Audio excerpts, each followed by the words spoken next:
Today's experience was sent to us by a brother who was once a Muslim, an imam for that matter, but he encountered Jesus and is now a transformed believer.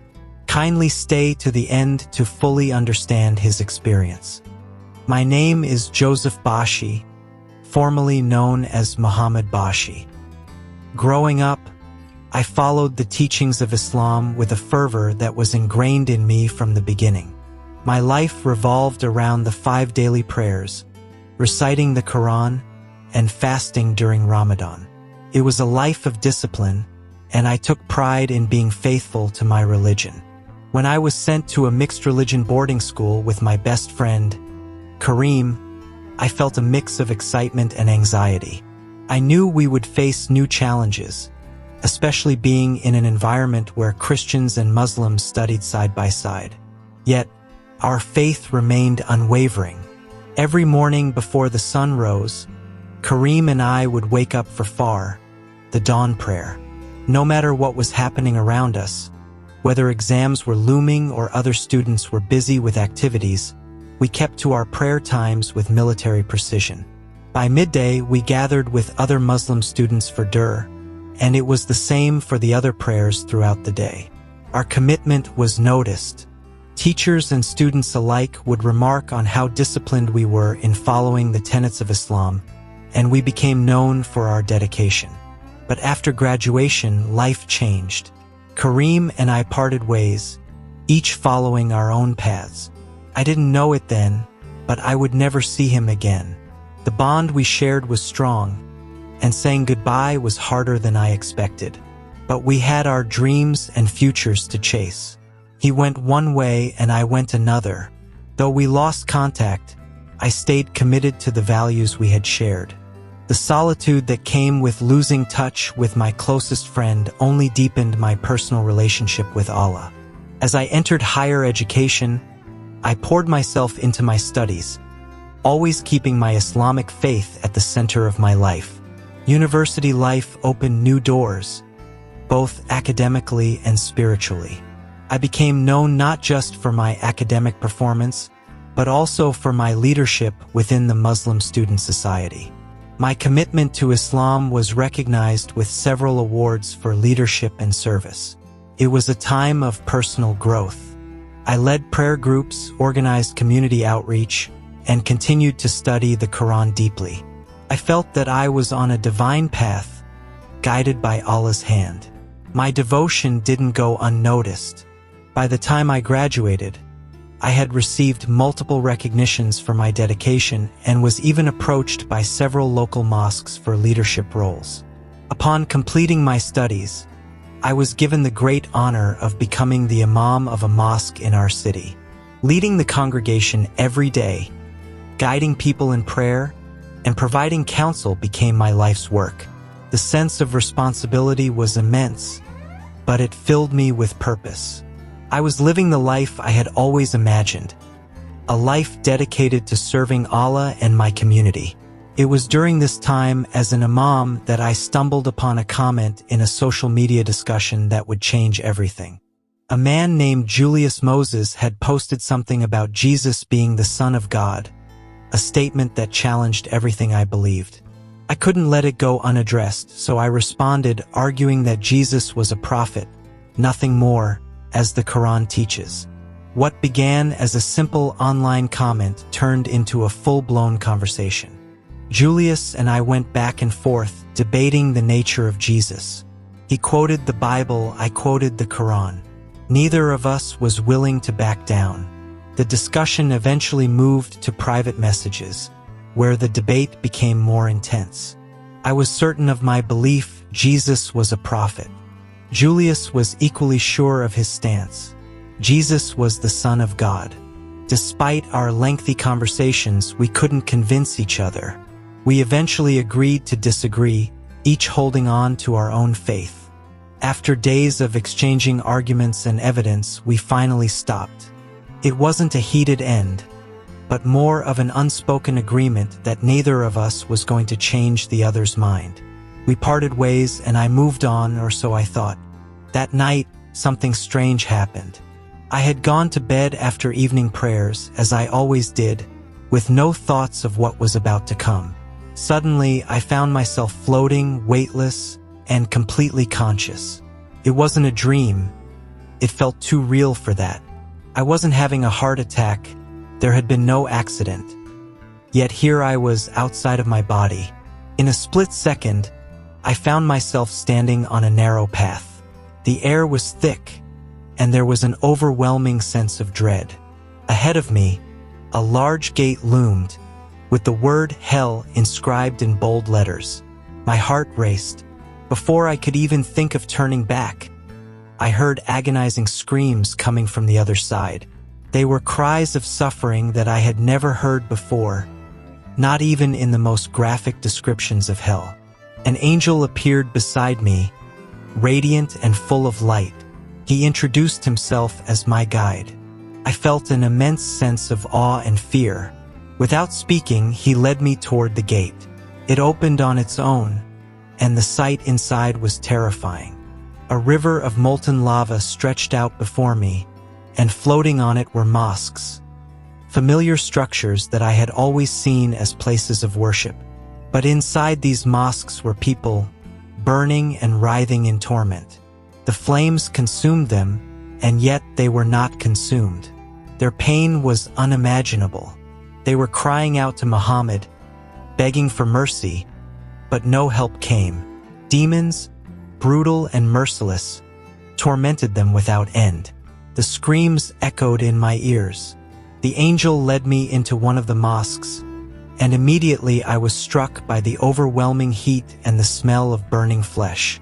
The sight before me was unlike anything I could have imagined, more brutal than the horrors I had seen outside. Inside the mosque, the souls were in chains, bound tightly, their faces twisted in agony. Their skin seemed to melt off their bodies, dripping like wax from a candle, only to regenerate and burn again, over and over in an endless cycle of pain. I watched as one man was submerged into a pool of molten lava that bubbled and hissed as it consumed him. He would sink below the surface, screaming, his mouth gaping open as if to cry for help, but no sound came out. Just as he seemed to disappear into the lava, he would rise again, whole yet screaming as his flesh melted once more. It was a torture that offered no relief, no death, no end, just a continual cycle of drowning and burning. I turned to another corner of the mosque where a group of people, both men and women, their arms and legs bent at impossible angles, as though their bones had been shattered and reformed in the most painful ways imaginable. Just when their bodies appeared to reach their limit, the limbs would snap back into place, only to be violently twisted again. Their cries were guttural, full of terror, but the demons tormenting them showed no mercy. They moved like shadows, silent yet full of malice, their dark, featureless forms carrying out the torment with mechanical precision. There was no escape for anyone. Every time the tortured souls would seem to lose consciousness, the pain would intensify, dragging them back into awareness. One woman, her face covered in blisters, reached out toward me, her eyes wide with desperation. She called out for Muhammad, but there was no answer. No prophet came, no savior arrived. One man, his hands and feet nailed to a fiery wall, was being dragged down into the molten ground by a chain wrapped around his neck. As his body was pulled, his flesh ripped apart, exposing bones that were immediately scorched by the fire. Yet, even in this unbearable agony, he couldn't die. His body reformed, only for the torment to begin again. His lips moved in prayer, though no words seemed to escape his mouth. His eyes searched desperately for salvation, but none came. This wasn't a nightmare or an illusion. It was real, and the souls trapped here were enduring something far beyond what I could comprehend. As I stood in the midst of this unbearable torment, my mind raced, trying to make sense of it all.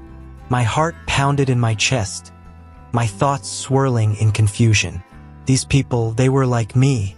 I could see it in their faces, their desperate prayers, their outstretched hands.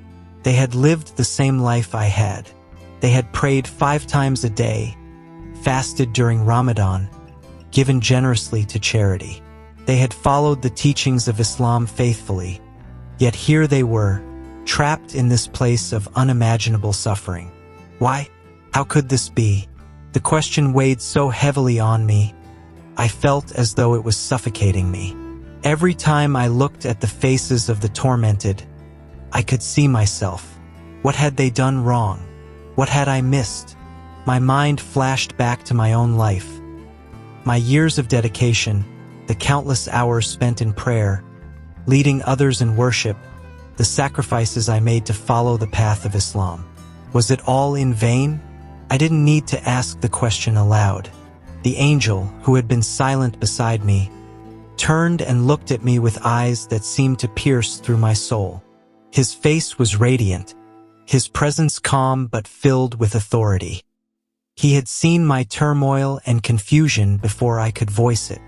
With a gentle but firm tone, he spoke words that shook me to my core.